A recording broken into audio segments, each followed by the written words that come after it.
Good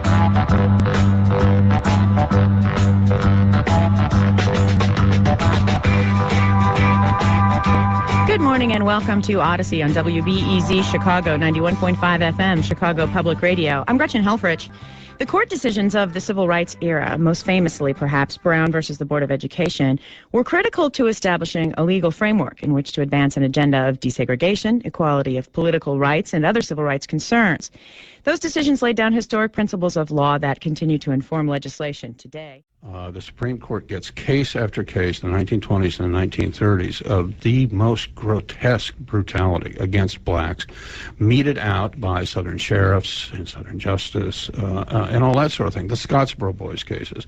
There are a bunch of cases that, for professional listeners, I could list, like Brown in Mississippi and Chambers in Florida and all that sort of thing, where sheriffs say on the witness stand, well, we beat him several times, but he did confess.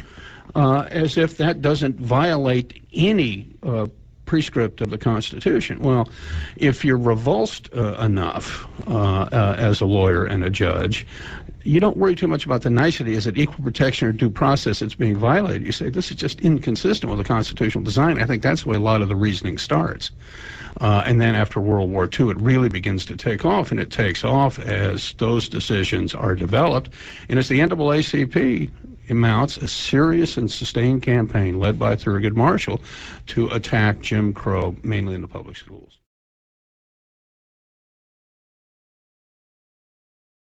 Right. And one of the things that should be pointed out, the NAACP mounts a very systematic, thoughtful strategy to lay bare the contradictions that are already embodied in the doctrines and ideological structures that the court is working with.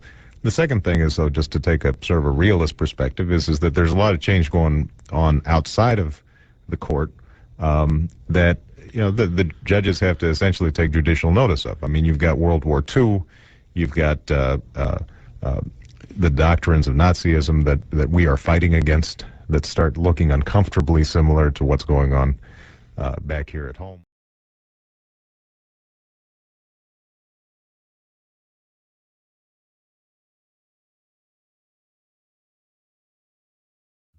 You've got African Americans who are returning from the war with certain expectations in terms of why is it that I'm now in uniform and yet am denied more freedom here than I was in France or Italy.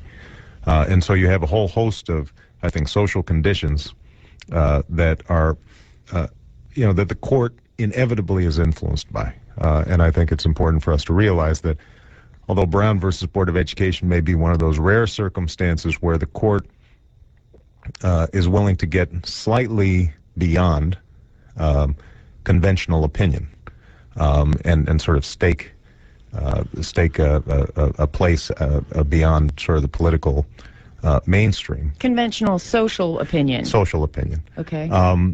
But that's very rare. And even in the case of Brown, I think that there were a lot of social changes, attitudinal changes of the sort that Dennis talked about in terms of the distinction between political equality and social equality. A lot of that baggage has to be eliminated before you see the Supreme Court being willing to venture out, into the areas that it did.